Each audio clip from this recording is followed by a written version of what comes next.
لله الصلاة والسلام على رسول الله وعلى آله وصحبه أجمعين أما بعد. الحمد لله. சந்தோஷமா அல்ஹம்துலில்லாஹ். 2 நாளா ஃபீவரா இருந்தது. அதோட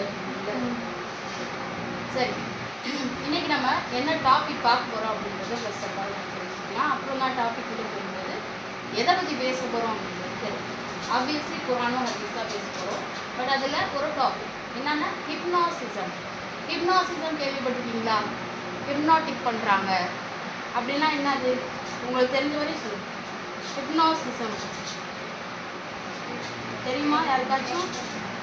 மயக்கத்தை உருவாக்குறது. எதுல இருந்து உருவாக்குவாங்க ஹிப்னாசிஸ்? இந்த ஒரு மாதிரி பெல் மாதிரி வச்சு ரவுண்ட் ரவுண்டாக வரக்கூடிய இமேஜ் அதெல்லாம் பார்த்தீங்கன்னா உங்களுக்கு தூக்கம் வரும். நீங்கள் அந்த காலத்துக்கு போகிறீங்க, 5 வயசுக்கு போகிறீங்க, 10 வயசுக்கு போகிறீங்க. யூஸ்வலாக இது வந்து யார் பண்ணுவாங்கன்னா சைக்காலஜிஸ்ட் பண்ணுவாங்க. தூக்கம் வராமல் இருக்கிறவங்க இல்லை ரொம்ப மனக்கவலையில் இருக்கிறவங்க அவங்கெல்லாம் வந்து அதை எக்ஸ்ப்ரெஸ் பண்ணுறதுக்காக எதனால் இவங்க இப்படி கவலையாக இருக்காங்க அப்படின்னு காட்டுறதுக்காக அதை வந்து யூஸ் பண்ணுவாங்க. இப்போ இந்த ஹிப்னாசிசம் அப்படின்ற ஒரு விஷயம் என்ன நடக்குது அப்படின்னா நமக்குள்ள ஒவ்வொரு நாளும் நடந்துட்டு இருக்கு. அதுதான் இப்போ நம்ம பார்க்க போகிறோம். சரியா? இப்போ இந்த ஹிப்னாசிசமை யார் பண்ணுறா, எதுக்கு பண்ணுறாங்க, அதுலேருந்து எப்படி வெளியே வர்றது, அதை பற்றி நம்ம பார்க்கணும். ஸோ இப்போ இந்த ஹிப்னாசிசம் அப்படின்னு எடுத்துக்கலாம். அதில் என்ன செய்வாங்க அப்படின்னா ஸ்பெல்ஸ் அப்படின்ற ஒரு விஷயத்தை யூஸ் பண்ணுவாங்க. அதாவது தொடர்ந்து ஒரு வார்த்தையை நான் சொல்லிக்கிட்டே உங்ககிட்ட இருந்தீங்கன்னா உங்களை அறியாமையே அதை உண்மைன்னு நம்பி அதுக்கேற்ற மாதிரி ரியாக்ட் பண்ண ஆரம்பிக்கும். இது யார் செய்வா? நமக்குள்ள ஷைத்தானா? அவன் என்ன செய்வான்னா தொடர்ந்து பேசிக்கிட்டே இருப்பான். பேசிக்கிட்டே இருந்து அதை உண்மைன்னு நம்ப வைப்பான். உண்மைன்னு நம்ப வச்சு நம்மள செய்ய வைப்பான். இதனால தான் ஷைத்தானோட காரியங்கள் வந்து அவனுக்கு ரொம்ப இலகுவானதாக இருக்கும். செய்யின்னு சொன்ன உடனே நம்ம செய்ய மாட்டோம். இப்போது நம்மளை கூட்டிகிட்டு போய் நல்லா பாதுகாக்கணும். ஒரு சிலையை போய் வணங்குன்னு சொன்னால் நம்ம செய்வோமா? செய்ய மாட்டோம். சிலையை போய் வணங்க சொல்கிறாங்க. ஆனால் அதை செய்ய வைக்கிற அளவுக்கு அவன் பேசுவான். ரொம்ப அழகாக பேசுவான். அழகாக எப்படி பேசுவான்? ஃபார் எக்ஸாம்பிள், குழந்தையே இல்லை ஒருத்தவங்களுக்கு, ஒரு 5 வருஷம் 7 வருஷமாக குழந்தையே இல்லை. என்ன மாதிரி தாட்ஸ் எல்லாம் அவன் உருவாக்குவான் அப்படின்னா, உனக்கு ஏன் குழந்தையே இல்லை, உனக்கு ஏதாவது ஒரு வழி இருக்கும் கண்டிப்பாக. ஒரு வேளை அந்த டாக்டரை போய் பார்க்கலாமா? நான் சொல்கிறது தர்காவுக்கு போ, அதுக்கு போ, இதுக்கு போகலாம் இல்லை. இந்த டாக்டரை பார்க்கலாமா? ஆமாம், தாராளமாக பார்க்கலாம்ல. அது என்ன தப்பு இருக்குது? டாக்டரை போய் பார்க்கலாம். ஓகே, டாக்டர் வந்து இந்த ட்ரீட்மெண்ட்ஸ் தான் கொடுத்தாங்க, ஆனால் இந்த டாக்டர் சரியில்லை. பக்கத்து வீட்டுக்காரங்க ஏதோ ஒன்று சொல்கிறாங்க பாரு, அந்த டாக்டர்கிட்ட போனால் சரியாயிடும், இந்த டாக்டர்கிட்ட போனால் சரியாயிடும். ஸோ நமக்கு 7 வருஷமாக குழந்தை இல்லைன்னு ஆல்ரெடி ஒரு கவலை இருக்குது. ரொம்ப கவலை, குழந்தைய இல்லை குழந்தைய இல்லை குழந்தைய இல்லை. அப்போ மற்றவங்க சொல்கிறதெல்லாம் கேட்க ஆரம்பிக்கும். சரி, அந்த டாக்டர்கிட்ட போகலாம், இந்த டாக்டர்கிட்ட போகலாம், அவங்கக்கிட்ட போகலாம், அவங்கக்கிட்ட போகலாம். அதுக்கப்புறம் என்ன ஆகும்? ஒரு சின்ன பிலீஃப். இந்த ஹஜ்ரத் கிட்ட போயிட்டு ஜஸ்ட் ருக்கியா பண்ணிட்டு வந்தானா உனக்கு குழந்தை பிறக்கிறதுக்கு சான்ஸ் இருக்குது. சரி, ருக்கியாவில் ஒன்றும் தப்பு இல்லையே, போகலாம், ருக்கியா பண்ணலாம். சரி, இன்னொரு ஹஜ்ரத் இருக்காரு, அவர்கிட்ட போனால் இன்னும் பவர்ஃபுல்லாக இருக்காரு, அவர்கிட்ட நீ போயிட்டு வரியா? சரி, இது என்ன சொல்கிறாங்க அப்படின்னு போய் பார்த்தா அவங்க ஒரு விஷயத்த சொல்கிறாங்க. நமக்கு அது தப்புன்னு தெரிஞ்சால் கூட ஒரு ஏதாவது ஒரு தகடு சொல்கிறாருன்னு வச்சுக்கோங்க. இந்த தகடை வச்சுக்கோமா, உனக்கு இது புள்ள பறக்கும், இதெல்லாம் சாப்பிட்டுக்கோ, உனக்கு புள்ள பறக்கும் அப்படின்னு சொல்கிறாங்க. அப்படின்னா குரான் தானே நம்ம கையில் கொடுக்குறாங்க, இதெல்லாம் ஒன்றும் தப்பு இல்லையே அப்படின்னு கூட இருக்கிறவங்களும் அதை சொல்கிறாங்க. சொல்லும்போது ஓகே அப்படின்னு பிலீவ் பண்ண ஆரம்பிச்சு கடைசியில் என்ன பண்ணுறாங்க? நம்ப ஆரம்பிக்கணும். அதை நம்புகிறோம். ஓகே, இது இருந்தால் குழந்தை பிறக்கும்போது இன்கேஸ் அந்த நேரத்தில் அவங்களுக்கு குழந்தை பிறந்துருச்சுன்னு வச்சுக்கோங்களேன், இதுதான் ஷைத்தான் வலிக்கிறதுக்குள்ளே ரொம்ப ஈஸியான விஷயம். என்ன சொல்லுவோம்? அப்போ நீ அங்கே போனனால தான், அதை பண்ணனால தான் உனக்கு குழந்தை பிறந்துச்சு. அப்போ அந்த இடத்துல என்ன பிலீஃப் இல்லை? அல்லாஹ் தான் இதை ஏற்படுத்தலாம் அப்படின்ற பிலீஃப். இது ஒரு எக்ஸாம்பிள். இந்த மாதிரி ஒரு காரியத்தையும் நம்ம ஹிப்னாட்டிசம் பண்ணிக்கிட்டே, ஒவ்வொரு விஷயத்துலையும் பண்ணிக்கிட்டே இருக்கும். அவனோட முக்கியமான வேலை என்ன? அவனுக்கு முக்கியமாக ஒரே ஒரு வேலை தான் இருக்குது. என்ன வேலை? மனுஷங்களை இழுத்து கொண்டு போய் நரகத்தில் தான். ஆனால் நமக்கு நிறைய வேலை இருக்குது உலகத்தில், நிறைய டியூட்டிஸ் இருக்குது. இப்போது வளர்ந்த உடனே, இப்போ பிறக்கிறோம், வளர்ந்த உடனே நம்ம பேரண்ட்ஸ்க்கு கட்டுப்படணும் அப்படின்ற டியூட்டி. அப்புறம் நம்மளோட காரியங்களை நம்ம பார்த்துக்கணும் அப்படின்ற டியூட்டி. அதுக்கப்புறம் வளர்றோம், வளர்ந்ததுக்கப்புறம் என்ன ஆகுது? கணவன் திருமணம் அப்படின்ற ஒரு ஒரு டியூட்டி. திருமணத்துக்கு அப்புறம் கணவன், கணவனுக்கு அப்புறம் மாமனார் மாமியார், குடும்பம், அதுக்கப்புறம் பிள்ளைங்க. இப்போ இந்த மாதிரி கண்டினியூஸ் டியூட்டி இருக்குது. இது எல்லாத்தையும் தாண்டி நம்ம சொர்க்கத்துக்கு போகணும் அப்படின்ற ஒரு டியூட்டியும் முக்கியமாக வச்சுருக்கோம். ஆனால் சைத்தானுக்கு அதெல்லாம் இருக்கா? இல்லவே ஒரே ஒரு டியூட்டி. என்ன டியூட்டி? இவனை எப்படியாவது வழிகெடு. எப்படி வழிகெடுக்கிறான்? ஒரே ஒரு ட்ரிக் தான் யூஸ் பண்ணுறான். என்ன ட்ரிக் யூஸ் பண்ணுறான்? ஹிப்னாசிசமை யூஸ் பண்ணுறான். ரிப்பீட்டடாக ஒரு விஷயத்தை திரும்ப திரும்ப திரும்ப பேசி அதை கொண்டு வர்றதன் மூலமாக அதை செய்ய வச்சு இதுதான் உண்மை நம்ப வைக்கிறான். அவன் எப்படி இருந்தானோ அதுக்கேற்ற மாதிரி அவனை விட மோசமான ஒரு விஷயம் மனிதனை உருவாக்குறான். சைத்தான் ஒரே ஒரு கட்டளை தான் மாறி செஞ்சான். நமக்கு எல்லாருக்கும் தெரியும். ஒரே ஒரு கட்டளை என்ன சொன்னான்? அல்லாஹ்வுக்கு சஜ்ஜா செய்ய சொல்ல. அல்லாஹ்வுக்கு சஜ்ஜா செஞ்சுட்டு இருந்தான் அவன். ஆதம் அலைஹிஸ்ஸலாமுக்கு சுஜூத் செய்யுங்கன்னு சொன்னான் அல்லாஹ். நான் செய்ய மாட்டேன். நான் என்ன சொன்னேன்? ஆனா அல் அக்பர், நான் பெரியவன். யாரை விட பெரியவன்? அல்லாஹ் விட பெரியவன் சொல்லவே இல்லை. ஆனா மனுஷனை என்ன செய்ய வைப்பான் தெரியுமா? நீ அல்லாஹ்வை விட பெரியவன் சொல்லுவான். அதுக்கு உதாரணம் யாரு? நிம்ருத், ஹாமான். உலகத்துல அந்த அடையாளங்களை எல்லாம் வச்சிருக்கான், நம்ம காட்டுறான். ஃபிரௌன் என்ன சொன்னா? அனாரப் அப்படின்னா. அப்போ அல்லாஹ்வை விட மேன்மையானவன் அப்படின்னு சொல்ல வைக்கிறான். அப்படின்னா எவ்வளோ பவர்ஃபுல்லான வஸ்வாசா, அது என்னன்னா வஸ்வாசா அப்படின்னு சொல்லுவோம். ஹிப்னோசிசம் பண்றான். அப்ப எந்த அளவுக்கு கொண்டு போறான்? அவனை விட மோசமான ஒரு மனுஷனை உருவாக்குறான். எதனால இப்படி உருவாக்கணும் அவன்? ஏன்னா அல்லாஹ் கிட்ட சத்தியமாகிட்டு வந்துட்டான். என்ன சத்தியமாகிருக்கான்? என்ன தூக்கி நரகத்துல போட்ட. எதுக்காக போட்ட? இந்த மனுஷனுக்காக. அப்ப இந்த மனுஷனை நான் கொண்டு வர்றேன் நரகத்துக்கு கொண்டு வர்றது மட்டும் அவனோட நோக்கம் இல்லை. அவன் என்னை விட மோசமானவன் உனக்கு காட்டுறேன். அல்லாஹ்வுக்கு அவன் என்ன சொல்றான் சைத்தான் அல்லாஹ் கிட்ட? நான் என்னை விட மோசமானவன் இந்த மனுஷன்னு காட்டுறேன். அப்ப நீ புரிஞ்சுக்கல, இவனுக்காக போய் நம்மள சஜ்ஜா பண்ண வச்சான். அவனோட அறிவு, அவனோட நாலேஜ் எப்படி இருக்குன்னு பாருங்களேன். அல்லாஹ்வுக்கு இது தெரியாம இருக்குமா?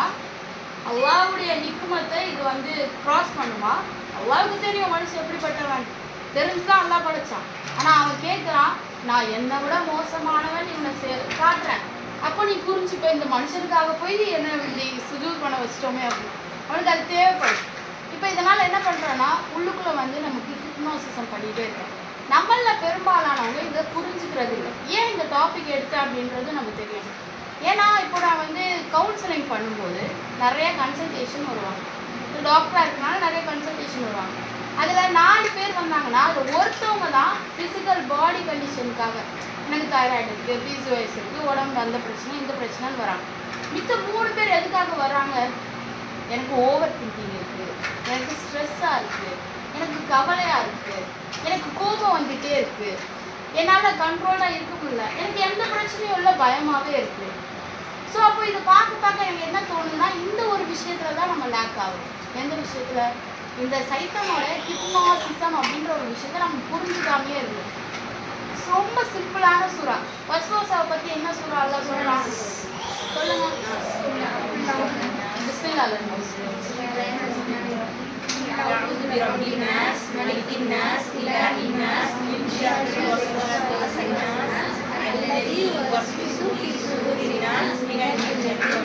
நம்மளே நமக்கு தெரியும், அர்த்தம் தெரியும். ஸோ குல், நீங்கள் சொல்லுங்க, அஊது பிரப்பின் நாஸ், மனிதர்களோட ரட்சகன் கிட்ட நான் பாதுகாப்பு தேடும். எடுத்த உடனே ஷைத்தான் அப்படின்னு சொல்லுங்க. ஏன்னா அல்லாஹ்வை நினைவு கூப்பிட்டு அவன் என்ன பண்ணுவான்? வறண்டு ஓடிடுவான். ஸோ ஃபர்ஸ்ட் நான் அல்லாஹ்வை நினைக்கிறேன். அஊது பிரப்பின் நாஸ், மலிக்கின் நாஸ், என்னோட ரட்சகன் கிட்ட நான் பாதுகாப்பு, இலாஹின் நாஸ், என்ன படைச்சவன் கிட்ட பாதுகாப்பு தேடுறேன். இப்போ கேளுங்க, எதுல இருந்து பாதுகாப்பு தேடுறேன்? மின் ஷர்ரில் வஸ்வாசில் ஹன்னாஸ். வெறும் வஸ்வாஸ்ன்னு நல்லா சொல்லல, ஷர்ரில் வஸ்வாஸ்ன்னு சொல்லலாம். அப்படின்னா அர்த்தம் வஸ்வாஸுடைய தீமை. இப்போ பல நேரங்கள்ல அப்போ நம்ம நினைப்போம், எனக்கு ஏன் தாட்ஸ் வந்துட்டே இருக்கு, நான் தான் அவுட்லேயே வச்சுட்டாங்க சொல்றேனே அப்படின்னு நம்ம நினைப்போம். ஆனா வஸ்வாசா கிட்ட இருந்து நம்ம பாதுகாப்பு தேடல. வஸ்வாசா எங்க தீங்குல ஆழ்த்தாம இருக்கிறதுக்காக நம்ம பாதுகாப்பு தேடணும். ஏன் தெரியுமா? அந்த இடத்துல அல்லாஹ் ஷர்ன்னு சொன்னா வஸ்வாசா கிட்ட இருந்து பாதுகாப்பு பெறது நம்மளோட கையில அல்லாஹ் கொடுத்துருக்கான். என்னோட கையில கொடுத்துருக்கேன். நான் உனக்கு அந்த ஷர்ரோட வஸ்வாசோட ஷர்ல இருந்து ஒரு பாதுகாப்பு தந்துடுறேன். ஆனால் வஸ்வாசாலேருந்து பாதுகாக்கணும்னா நீ தான் முயற்சி செய்யணும் அப்படின்னு சொல்லுவான். எப்படி முயற்சி செய்யணும்? அவன் அல்லது அவனால் கல்புக்குள்ளே வர முடியாது. ஏன்னா கல்பே சலீம் யாருடையது? அல்லாஹ்வுடையது. அந்த கல்பே சலீமை கொண்டு யார் மறுமையில போகிறாங்களோ அவங்க விட்டுருவாங்க. கல்பு எல்லாம் மனசுக்குள் தன்னோட கைக்குள்ளே வச்சுருக்கான். ஆனால் இந்த கல்புக்குள்ள நம்ம அந்த வஸ்வாசாவை உள்ள விடுறோமா இல்லையா அப்படின்றது தான் நம்மளுடைய டியூட்டி. இப்போ நான் உள்ள விட்டுட்டா கூட ஊது பில்லான்னு சொன்னால் ஷர்ரு போயிடும். ஆனால் அந்த வஸ்வாசா போகுமா? போகாது. உள்ளுக்குள்ளே இருந்துக்கிட்டே இருக்கும். அடுத்த நேரத்துக்கு அதை யூஸ் பண்ணுறதுக்காக. ஃபார் எக்ஸாம்பிள் என்ன சொல்லலாம்? நமக்கு ஒரு கோபமான விஷயம், நம்மளை யாராவது ஒருத்தவங்க திட்டிடுறாங்கன்னு வச்சுக்கோங்க. தேவையில்லாமல் திட்டுறாங்க. தேவைக்கு திட்டுறத விட தேவையில்லாமல் ஒருத்தவங்க நம்மளுக்கு திட்டிடுறாங்க. என்ன தோணிக்கிட்டே இருக்கும்? அப்போ நமக்கு என்ன விதமான எண்ணங்கள்லாம் வரும் நமக்கு? சொல்லுங்க. சும்மா நான் தப்பே செய்யல, ஏன் திட்டுறா? அப்புறம் என்ன போய் திட்டானே, நான் என்ன பண்ணேன்? அப்புறம் வேற ஒன்றும் வராதா? அமைதியா இருக்கீங்க. அவன் மட்டும் எல்லாமே பெர்ஃபெக்டா இருக்கானா? என்ன வந்து பேசுறான்? அப்புறம் பிடிக்காது, நம்ம பிடிக்கல போல, அதனாலதான் இப்படி பண்றான். வேற நம்ம ஏன் திட்டு வாங்கிட்டே இருக்கணும்? நம்மளும் பேசி விட்டுற வேண்டியதானே. வேற பாத்தீங்களா, அது கூட யோசிக்க முடியாம இருக்கும். ஒருவேளை சைத்தானே நம்ம கிட்ட வரலையோ? எல்லாம் பார்த்தாரு. வேற என்னென்னலாம் தோணும்? சொல்லுங்க. கோபம் வருந்தானே, என்ன எதுக்கு நான் அவனை ஏதாவது பண்ணணும், அவனை நான் திரும்பி பேசிடணும், திட்டிடணும் தோணுமா? இதுல ஏதாவது ஒரே ஒரு எண்ணம், அவன் திட்டுனா எனக்கு என்ன, அல்லாஹ்க்கு போய் பதில் சொல்ல போறான், இந்த இடத்துல நான் கண்ட்ரோல் பண்ண வேண்டியது தான் என்னோட வேலைன்னு நம்ம பதில் சொல்றோமா? சொல்றதே கிடையாது.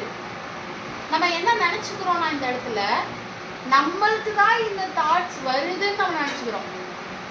இப்ப நான் பேசுறதுனால சைத்தான்னு தெரிஞ்சுக்கிட்டீங்க. இதே கோபமான நேரத்துல நம்ம யாராவது திட்டாங்கன்னா நமக்கு கோபம் வருது, இந்த மாதிரி எண்ணங்கள்லாம் வருது, நம்ம தான் அதை திங்க் பண்றோமோன்னு நம்ம நினைச்சுக்கிறோம். பல நேரங்கள்ல இந்த டெக்னிக்கை தான் சைத்தான் யூஸ் பண்றான். அதாவது சைத்தான் வர்றான்றது தெரியாத மாதிரி. ஃபன்னஸ்னா மறைஞ்சிருப்பான். மறைஞ்சிருந்து அவன் பேசுறானா நம்ம பேசுறானா நம்மளால டிஃபரன்ஷியேட் பண்ண முடியல. எனக்கு கோவம் வருது டாக்டர், எனக்கு வந்து கவலையா இருக்கு, என்னால இந்த திங்ஸை ஸ்டாப் பண்ண முடியல. அது நீயே இல்லப்பா, அது உன்னோட எண்ணமே கிடையாது. ஷைத்தான் தான் உனக்குள்ள வர்றான். ஷைத்தான் வந்தா என்ன செய்யணும்? விரட்டி ஓட வை. அவுது பில்லாஹி மினஷ் ஷைத்தானிர் ரஜீம். அல்லாஹ் நமக்கு ஃபர்ஸ்ட் முயற்சியை செய்யணும். நீ என்ன முயற்சி செய்யணும்? எனக்கு மார்க்கம் தெரியும், எனக்கு அல்லாஹ் நான் யாருன்னு தெரியும். அப்ப நான் அல்லாஹ்வுக்காக இருப்பேன், நீ என்கிட்ட வராதுன்னு நம்ம சொல்லணும்ல. எத்தனை தடவை நம்ம சொல்றோம் ஒரு நாளைக்கு? எத்தனை தடவை நம்ம மனசுகிட்ட பேசுறோம்? ஒரு தடவை கூட இல்லை. ஒரு தடவை கூட நம்ம திரும்ப பேசுறதே இல்லை அவன்கிட்ட. அதை யூஸ் பண்ணிக்கிறாங்க. யூஸ் பண்ணி பண்ணி பண்ணி நமக்கே தெரியாம நமக்குள்ள இருந்து இதுதான் உன்னோட மனசு அப்படின்னு ஆக்குறான். சுப்ஹானல்லாஹ். அப்போ எவ்வளோ பெரிய ஹிப்னாசிசமா அவன் நமக்குள்ள வந்து பண்ணிட்டே இருக்கான்.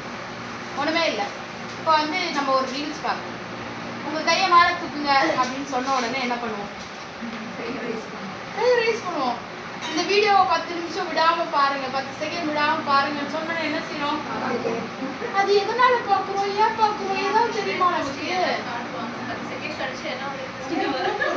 வரும்ன்ற நம்பிக்கை உருவாக்குறான்.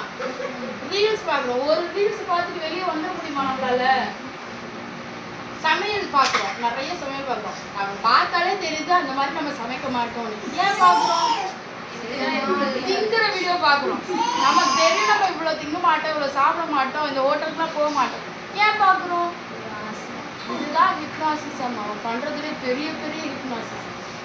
எதுக்காக பண்றோம், ஏன் பண்றோம்னே தெரியாம ஒரு விஷயத்த ரிப்பீட்டடா செய்ய வைக்கிறோம்.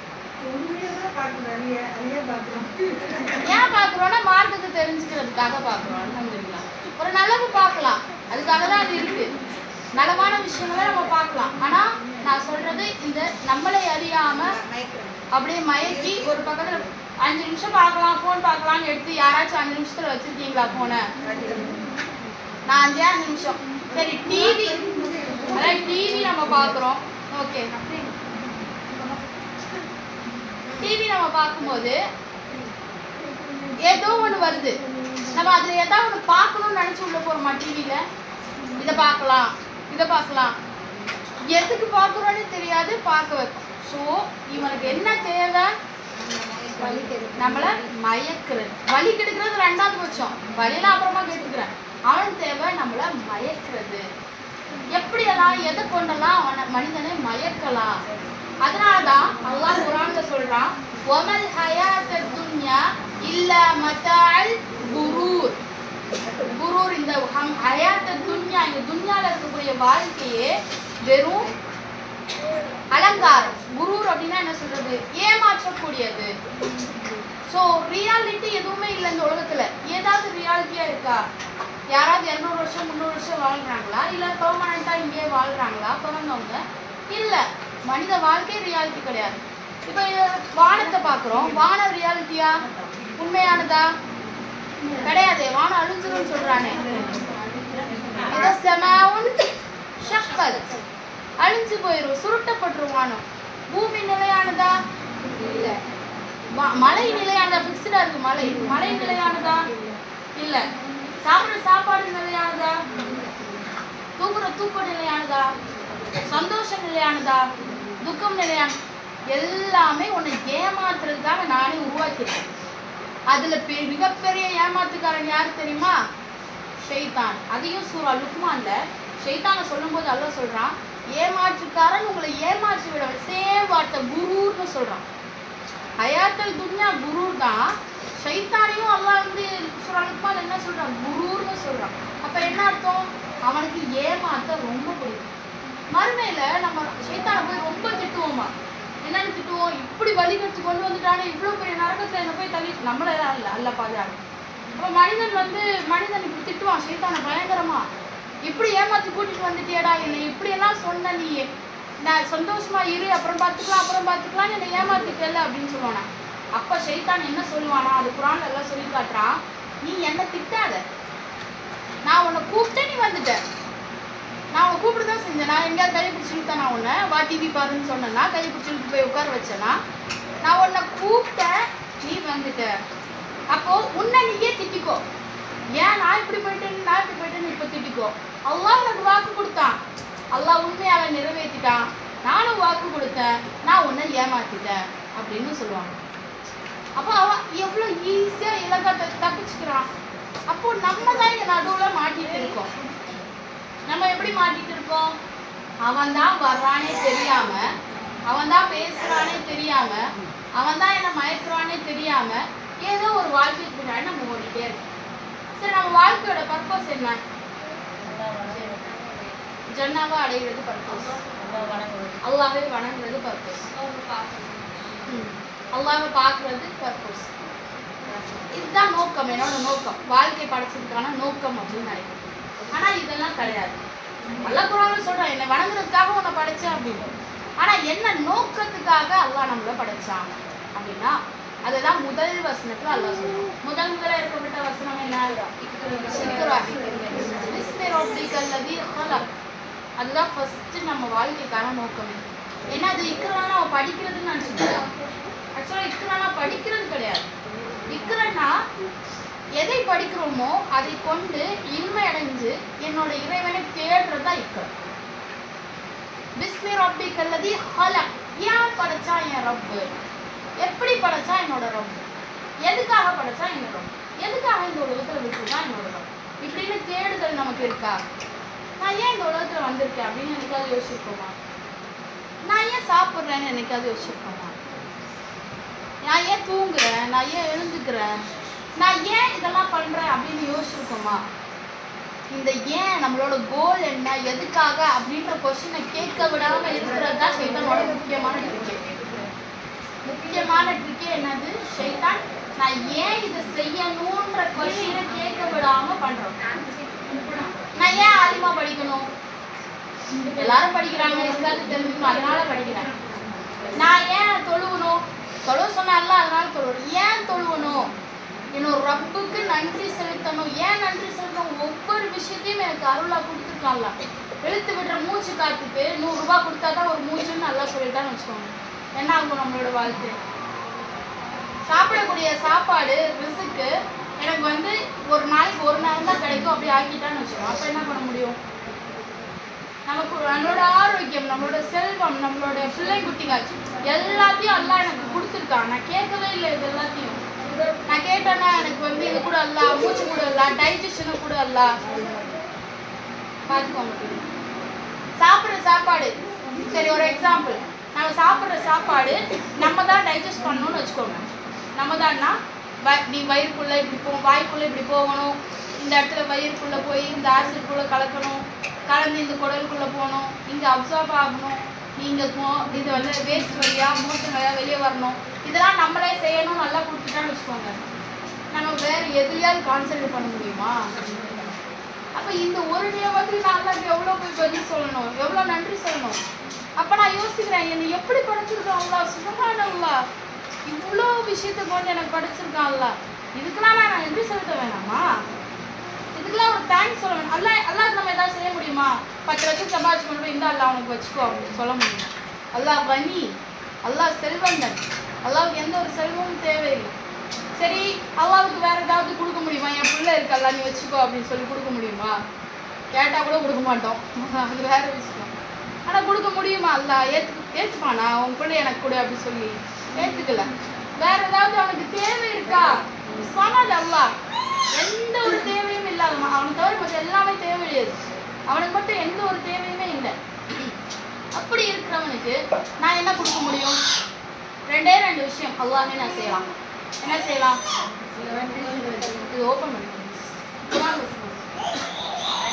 அல்லாவுக்கு நன்றி செலுத்தலாம். இன்னொரு விஷயம் புகழலாம். புகழ்ச்சி கூட நான் புகழணும் அல்லாவுக்கு தேவை இருக்கா? அல்லாஹ் ஃபாத்திஹா சூரால முதல் வசனம் என்ன சொல்றா? அல்ஹம்துலில்லாஹ். நீ அல்ஹம்துலில்லாஹ் சொல்லுன்னு சொல்லல, குல் ஹம்துலில்லாஹ் சொல்லல. அல்லாஹ் நீ அல்ஹம்துலில்லாஹ் சொல்லு, நீ அல்லாஹ்வை புகழ் சொல்லல. அதே மாதிரி அல்லாஹ்வை புகழுங்கள் எங்கேயாவது குர்ஆன்ல பார்க்க முடியுமா? குர்ஆன்ல எங்கேயுமே அல்லாஹ் நன்றி செலுத்துங்கன்னு வரும், அல்லாஹ்வுக்கு உண்மையா இருங்கன்னு வரும், அதெல்லாம் வரும். ஆனா அல்லாஹ்வை புகழுங்கள் எங்கேயுமே வராது. அது ரசூலுல்லாஹ் சொல்லிருப்பாங்க, நீங்க அல்லாஹ்வை புகழுங்க. ஏன்னா நம்ம புகழ்ந்தாலும் புகழலைனாலும் அல்லாஹ்வுடைய புகழ் இருந்துகிட்டே இருக்கும். ஆனா குர்ஆன்ல வசனத்தை பார்க்கலாம். என்ன வசனம் பார்க்கலாம்? வானம் பூமி அல்லாஹ்வுடைய படைப்பு அத்தனையும் அல்லாஹ்வை புகழ்ந்து கொண்டே இருக்கு. எல்லாமே திக்ர் செய்யுது, எல்லாமே அல்லாஹ்வை புகழுது. ஆனா மனுஷன் செய்யறது. ஆனா அந்த புகழ் அல்லாஹ்வை புகழ்றது கூட அல்லாஹ்க்கு தேவையில்லை. ஆனா புகழ்றது மூலமா எனக்கு நன்மையும் தேவையான விஷயங்களும். அப்ப கூட அல்லாஹ் என்ன சொல்றா? உன் தேவையை நான் நிறைவேற்றுறேன். என்ன நீ புகழ்ந்தா உனக்கு ஒரு தேவை இருக்குல்ல, அதை நிறைவேற்றுறேன். எனக்கு நன்றி செஞ்சா அதிகப்படுத்துற. எனக்கு நன்றி செய்யறதே ஒரு பெரிய கடமை. இதை கொடுக்க ஒரு 5 லட்ச ரூபாய் நமக்கு ஒருத்தவங்க கொடுக்குறாங்கன்னு வச்சுக்கோங்களேன். நமக்கு ஒரு தேவை இருக்கு, காசு கேட்குறோம், 5 லட்ச ரூபா உடனே கொடுக்குறாங்க. என்ன பண்ணுவோம் நம்ம? எவ்வளோ முக்கியமான விஷயம், நீங்கள் ரொம்ப அசால்ட்டாக எனக்கு கொடுத்துட்டீங்க, நான் ரொம்ப நன்றியோடு இருப்பேன்னு சொல்லி திரும்பி உடனே 5 லட்ச ரூபா கேட்குறோம், திரும்பியும் கொடுத்துட்டாங்க, திரும்பி கேட்குறோம், திரும்பி கொடுத்துட்டாங்க. கொஞ்ச நாள் என்ன ஆயிடுவோம் நம்ம? அவ்வளோதான், கேட்டால் கொடுப்பாங்க, கேட்டால் கொடுத்துருவாங்க. இதுதான் அல்லாஹ் கிட்ட நம்ம செய்கிறோம். ஸோ அப்போ வந்து நம்ம அல்லாஹ்வுக்கு அதிகமாக நன்றி செலுத்தும் போது கூட எனக்கு நன்றி செலுத்து, நான் அவனை படிச்சிருக்கேன், எனக்கு நன்றி செலுத்து மட்டுமே சொல்லலை.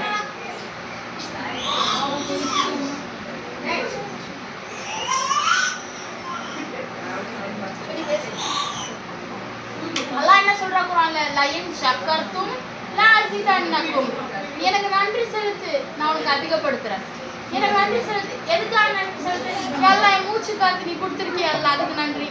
லங்ஸ் அல்லாஹ் வந்து விரிவாக்கி தருவான். நான் எதை அதிகப்படுத்த தருவேன்னு சொன்னானா? ரிஸ்க் அதிகப்படுத்த தருவேன்னு சொன்னானா? வாழ்க்கை அதிகப்படுத்த தருவேன்னு சொன்னானா? ஜென்ரல் டேர்ம் நான் உனக்கு அதிகப்படுத்துறேன், எல்லாத்தையும் அதிகப்படுத்துறேன். நீ மட்டும் எனக்கு நன்றியோட இரு, நான் உனக்கு எல்லாத்தையும் அதிகப்படுத்துறேன். ஸோ ஆனால் அந்த நன்றி எப்போ வரும்? ஒரு அருளை, ஒரு நியமத்தை ஃபீல் பண்ணும்போது. எனக்கு இதை கொடுத்துருக்கானே அல்லாஹ். எத்தனை கோடான கோடி மக்கள் இருக்காங்க, அவ்வளோ மக்கள்ல உலகத்துல என தேர்ந்தெடுத்து எனக்கு பிறப்புல இஸ்லாத்தை எல்லாம் கொடுத்தானே, இதுக்கு நான் எவ்வளவு காலம் நன்றி செலுத்தணும்? இஸ்லாத்தை கொடுத்தது கூட இல்லை, இஸ்லாத்துடைய புரிதல் எல்லாம் ஏற்படுத்தினான்ல. ஏன்னா ரசூலுல்லாஹ் என்ன சொல்றாங்க, யாரை அல்லாஹ் நேசிக்கிறானோ மார்க்கத்தின் புரிதலை, விளக்கம் கூட கிடையாது.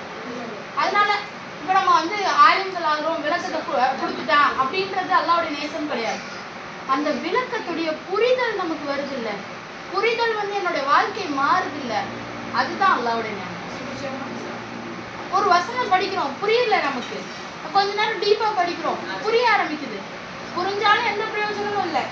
அந்த புரிதல் சுபஹானல்லாஹ் இப்படி இருக்கா, என் வாழ்க்கை இப்படி மாறுது, அதுதான் அல்லாஹ்வுடைய நேசம். அந்த புரிதலை அல்லாஹ் யாரை நேசிக்கிறானோ அவங்களுக்கு தான். நம்ம அப்படித்தானே மாறுறோம், கொஞ்சம் கொஞ்சமா குர்ஆனை படிக்கிறோம், தெரிஞ்சுக்கிறோம், அல்ஹம்துலில்லாஹ் நம்ம வாழ்க்கை மாறுது. பொய் சொல்லக்கூடாதுன்னு அல்லாஹ் சொல்றான், பொய் சொன்னா எனக்கு தான் கேடுதலா இருக்கு, அதனால நான் அதை மாத்திக்கிறேன். அல்லாஹ் சொல்றதன் மூலமா அது புரியுது, அதை மாத்துறேன். இந்த புரிதலை அல்லாஹ் நமக்கு கொடுத்துருக்காங்க. இதுக்கு எவ்வளவு நன்றி செலுத்தணும் அல்லாஹ்வுக்கு? காலமெல்லாம் நன்றி செலுத்தினாலும் பத்தவே பத்தாது. இப்போ ஷைத்தான் இங்க என்ன சொல்றான் அப்படின்னா,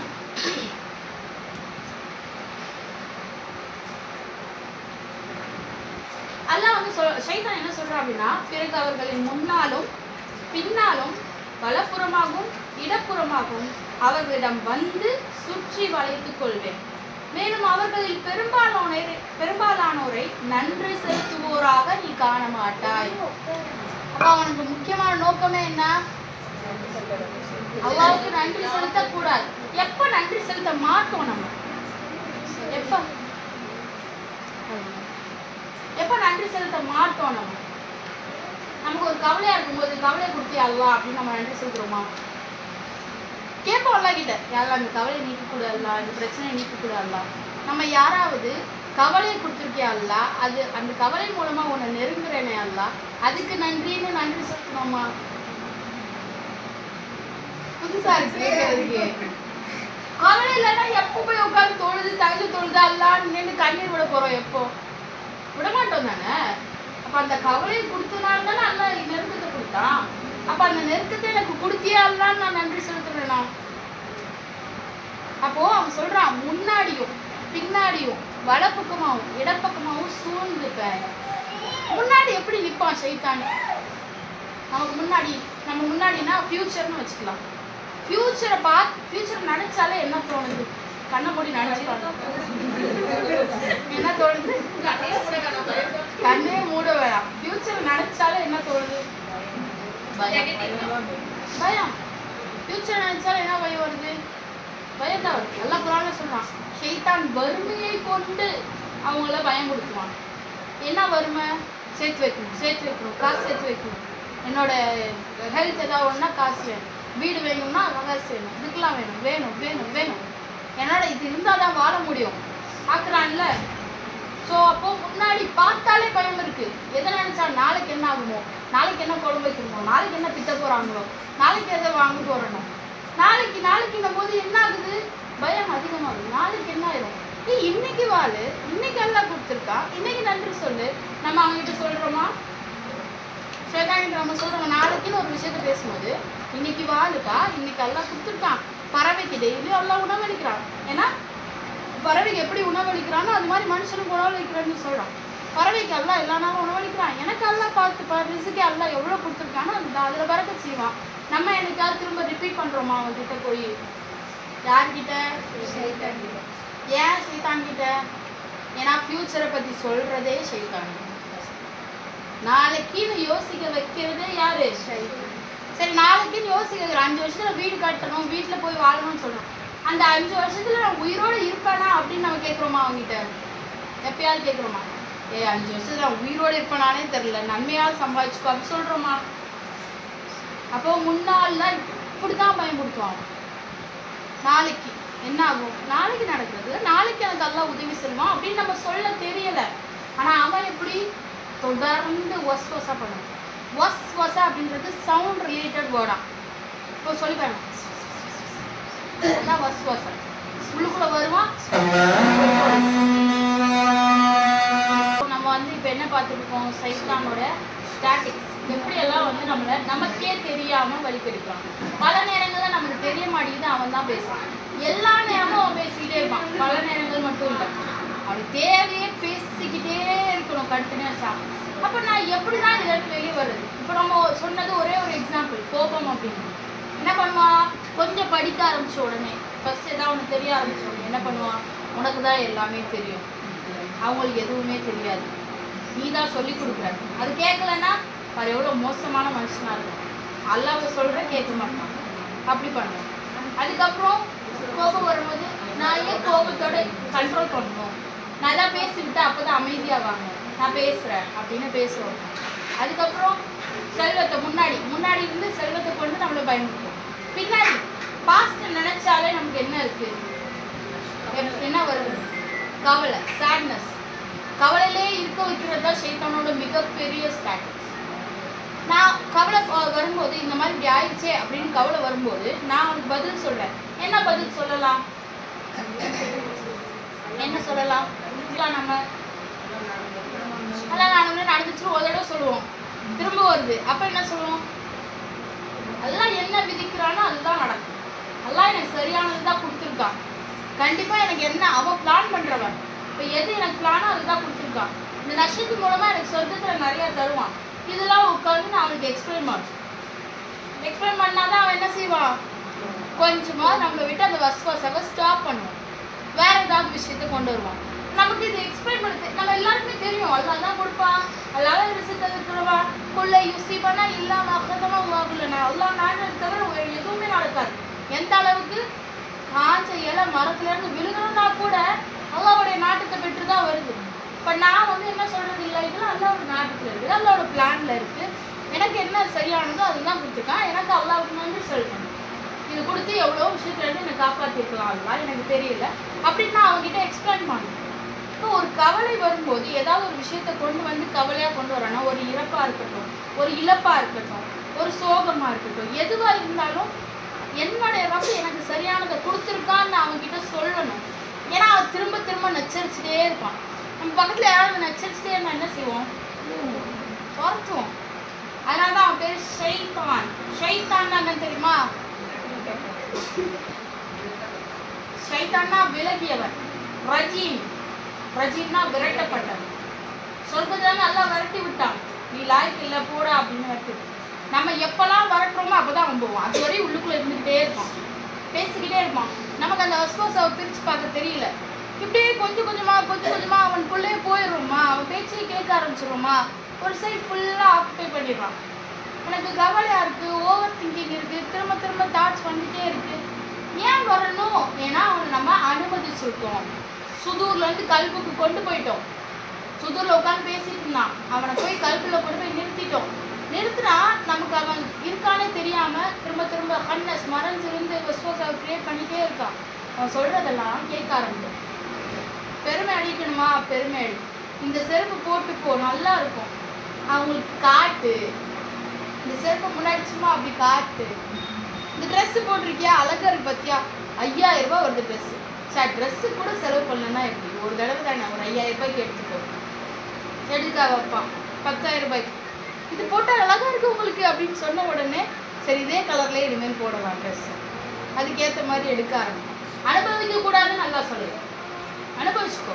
ஒரு 2000 ரூபாய்க்கு ட்ரெஸ் பெருநாளுக்கு எவ்வளோக்கு எடுக்கலாம்? 2000 ரூபாய்க்கு ட்ரெஸ் எடுக்கிறோம், அதுவே ரொம்ப அதிகம் தான். கொஞ்சம் 2000 ரூபாய்க்கு ட்ரெஸ் எடுக்கிறோம், அது ஏன் 5000 ரூபாய்க்கு 10,000 ரூபாய்க்கு எடுக்க வைக்கிறான்? அதை போட்டு ஒரு நேரம் தான் நம்ம பார்க்க போறோம். அப்போ மற்றவங்களுக்கு அதை கொண்டு பெருமை அடிக்கிறதன் மூலமா, இதை வச்சு நான் பெருமை அடிக்கிறதன் மூலமா காலை எந்த அளவுக்கு தட்டி தட்டி நடக்காதுன்னு சொல்றாங்க. தட்டி தட்டி நான் நடந்து வர்றேன்னு தெரியுது, அது காட்டணுமா? யாருக்கு காட்டணும்? எதுக்கு காட்டணும்? நான் வீடு வாங்கிட்டேனா, அது சொல்லணுமா? ஏன் சொல்லணும்? நான் உம்ரா பண்ணிட்டேனா, அது சொல்லணுமா? ஏன் சொல்லணும்? அதுல என்ன பெருமை இருக்கு? இப்பெல்லாம் உம்ரா அது செய்யறதே பெருமை. நலவுகளை பெருமையின் மூலமாக அவன் நாசமாக ட்ரை பண்ணுவான். இப்போ பின்னாடி இருந்து வழி கிடைக்கிறது நம்மளுடைய கவலை, சோகம், பாஸ்ட் நினைக்கும் போதெல்லாம் என்னோட பாஸ்ட் எது எனக்கு சிறந்ததோ அதுதான் கொடுத்துருக்காங்களான்னு நம்ம நினைக்காத வரைக்கும் அவன் விட்டுட்டு போகவே மாட்டான். இடது பக்கமா இருந்து வழி கெடுப்பான். இடது பக்கமா இருந்து எப்படி வழி கெடுப்பான்?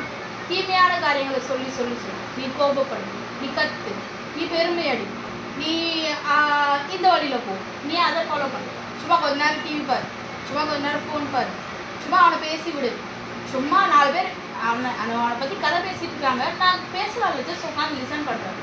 ஓ அப்படியா, அவன் அப்படி பண்ணானா, ஓ இப்படி தான் இருந்துச்சா, அப்படியே பேசி அது இன்னொருத்தவங்க கிட்ட சொல்ல அடக்க முடியாது நம்மளால. அவன் இப்படி பண்ணிட்டான் தெரியுமா, அது பேர் என்ன, புறம். சில நிறைய விஷயங்கள்ல அவதூறு, நிறைய விஷயங்கள்ல போய் அடுத்தவங்களை எப்படி கஷ்டப்படுத்துறது, இதெல்லாம் இடது பக்கமா இருந்து செய்ய சொல்லிக்கிட்டே இருப்பான், நம்மளே அறியாம செய்ய ஆரம்பிக்கும். வலப்பக்கமா இருந்து நன்மையான காரியங்கள்ல எப்படி வந்து வழி கொடுப்பான். ஒரு தர்மம் செய்ய போறோம், ஒரு 5000 ரூபாய் 10,000 ரூபாய் கொடுக்குறோம். 10,000 ரூபாய் கொடுக்கும்போது பெரிய காசு. அப்போ வந்து நான் 10,000 ரூபாய் கொடுத்தேன், இதை எடுத்துக்கிறீங்களா, இதை நோட் பண்ணிக்கிறீங்களா, இந்த 10,000 ரூபாய் அப்படி 4 பேர் காமிக்கிற மாதிரி இந்த 10,000 ரூபாய் கொடுக்குறாங்க. அவ்வளோ நான் முடிஞ்சிருச்சு. தொழுவுறேன், நார்மலாக தொழுவுறேன், வீட்டுக்கு விருந்தாளி வந்துட்டாங்க, எக்ஸ்ட்ரா 2 ரூபாய் தொழுவுறேன், என்னாச்சு, வயலுள் முசல்லி, தொழுகையாளுக்கு கேடு. ஏன், அடுத்தவன் பார்க்கறதுக்காக தொழுவுறான். ஒரு 2 ரூபாய் ஷார்ட்டாக தொழுவுறேன், அது கூட இப்போ நன்மையான காரியங்களை எப்படி இன்னும் நாசம் பண்ணணும் அப்படின்னு அதுக்காகவே உட்காந்துருக்கான். இப்படி சூழ்ந்திருந்து எல்லா பக்கமும் வசுவாசாவை கொடுத்துக்கிட்டே இருக்கான்.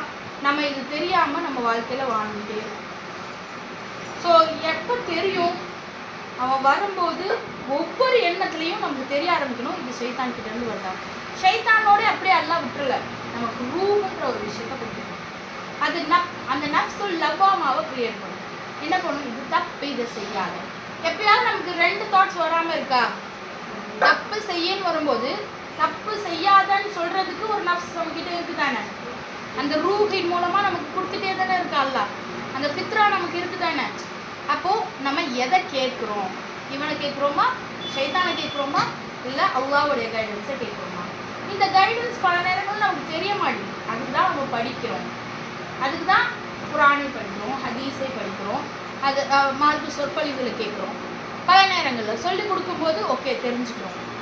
ஆனால் ஷைத்தானுக்கு அது தேவையில்லை. முக்கியமாக உட்காந்து எதெல்லாம் அல்லாஹ்வுக்கு பிடிக்காதோ, எதெல்லாம் செஞ்சால் மோசமானதோ அது எல்லாத்தையும் சொல்லிட்டே இருக்கும்.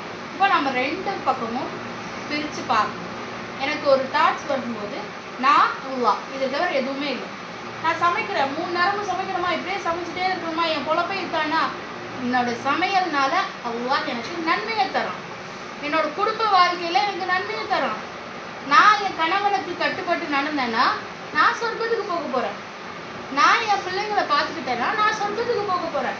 பட் நான் சொர்க்கத்துக்கு போக போறேன்னு தெரிஞ்சா எனக்கு அது கஷ்டமா இருக்குமா, சமையல் கஷ்டமா இருக்குமா, என் பிள்ளைய பார்த்துக்கிட்டு கஷ்டமா இருக்குமா, ஆசையா செய்ய ஆரம்பிப்பேன். இதன் மூலமா தான் நான் சொர்க்கத்துக்கு போக போறேன், இதன் மூலமா தானே எனக்கு உயர்வு தரஜா கிடைக்க போகுது. ஒரு சோதனை வரும், அந்த நேரத்துல நான் பொறுமையா இருக்கேன். அப்போ பொறுமையா இருக்கு, நான் ஏன் பொறுமையா இருக்கணும், ஏதாவது ஒன்று பண்ணிடலாம் அப்படின்னு தோணும் போது இந்த பொறுமையா இருக்கிறதுனால எனக்கு சொர்க்கம் கிடைக்கும்.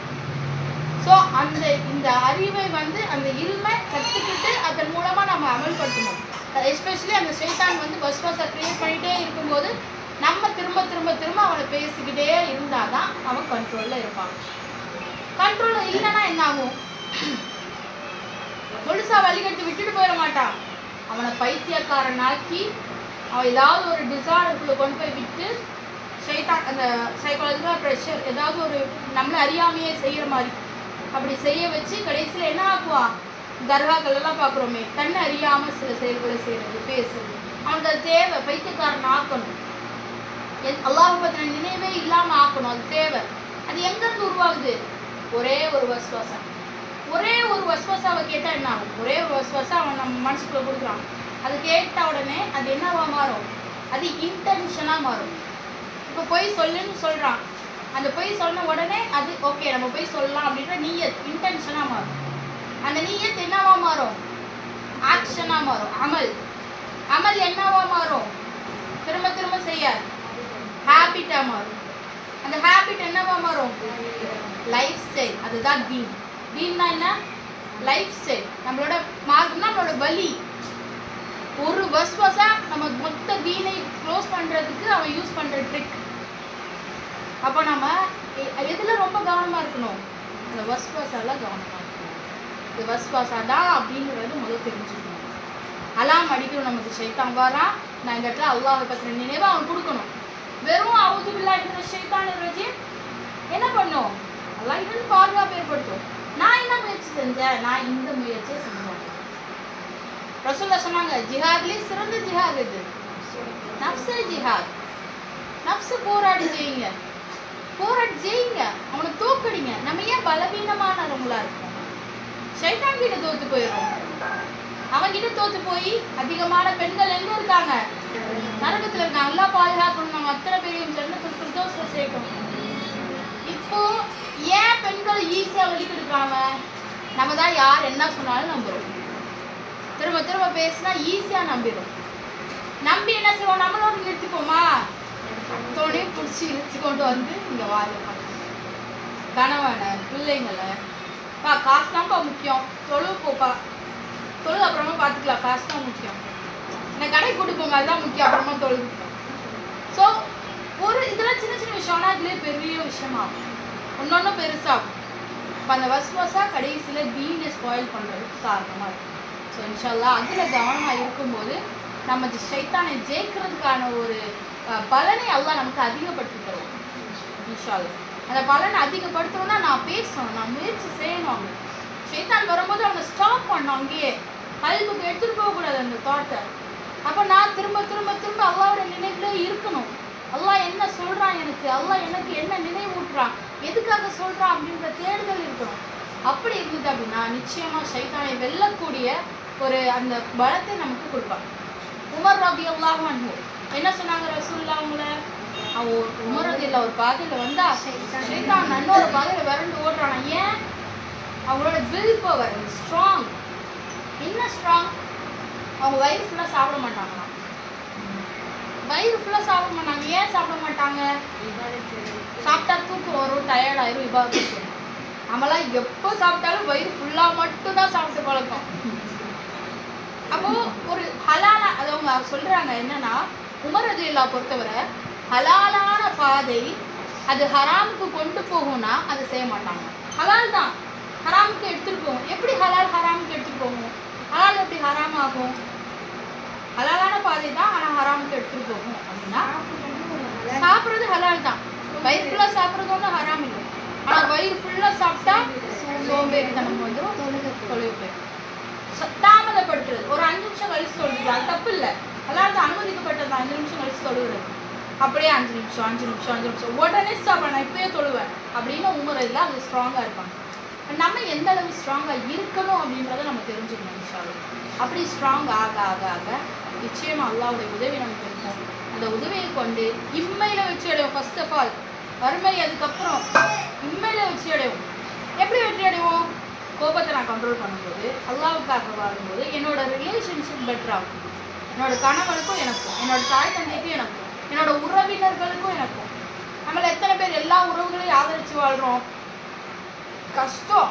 ஏன்னா சுடுசாமல் அள்ளி தான் எரியும். ரசூலுல்லாஹ் சொன்னாங்க, சுடுசாமல் அள்ளி எரிஞ்சா கூட நீங்கள் போய் உறவாடுங்க. அப்படி தான் இருக்கும் உறவு. சுடுசாமல் அள்ளி மூஞ்சில தான் எரியும். நான் அல்லாஹ்வுக்காக போகிறேன் அப்படின்னு எங்கள் மனசு வருது நமக்கு. ஏன்னா ஷைத்தான் விட மாட்டான். ஏன்னா உறவுகளை பிடிச்சிருக்கவங்கள அல்லாஹ் பிடிச்சிப்பான், உறவுகளை விட்டுறவங்கள அல்லாஹ்வும் கைவிட்டுருவான். அப்போது இது எல்லாத்தையும், இதோட எல்லா பேசிக்கும் இதுதான் ரியாலிட்டி. எது ரியாலிட்டி? சொர்க்கம் தான் ரியாலிட்டி, மறுமை தான் ரியாலிட்டி. அங்கே போனால் தான் உண்மையே நமக்கு விளங்கும். அது வரையும் நம்ம ஏமாற்றத்தில் இருக்கோன்னு புரிஞ்சுக்கிறது. ஏமாற்றத்திலே மிகப்பெரிய ஏமாற்றுக்காரன் இந்த ஷைத்தான்னு நம்ம புரிஞ்சுக்கிறது. அப்படி புரிஞ்சுக்கும் போது இன்ஷா அல்லாஹ் கண்டிப்பாக நம்ம அதுக்கான முயற்சியை செய்வோம், அதில் தப்பிக்கிறதுக்கான முயற்சியை செய்வோம், உண்மையான ரியாலிட்டியை நோக்கி போவோம். அப்படி போகும்போது இம்மை மறுமையோட வெற்றியை நமக்கு நிச்சயமாக அல்லாஹ் ஏற்படுத்தும். இன்ஷா அல்லாஹ் அந்த வெற்றியாளர்கள் ஒருத்தவங்களா நம்மளையும் நல்லா இருக்கணும். அந்த வெற்றியின் மூலமாக இம்மையில் வெற்றி அடைஞ்சு, மறுமை நாளில் வெற்றி அடைஞ்சு, மறுமையிலையும் வெற்றி அடைஞ்சு ஜன்னத்துல் ஃபிர்தௌஸை அடையக்கூடிய மக்களாக உங்களையும் என்னையும் அல்லாஹ் ஆக்கி அடையட்டும். அல்ஹம்துலில்லாஹி ரப்பில் ஆலமீன். அஸ்ஸலாமு அலைக்கும் வரஹ்மத்துல்லாஹி வபரகாத்துஹு.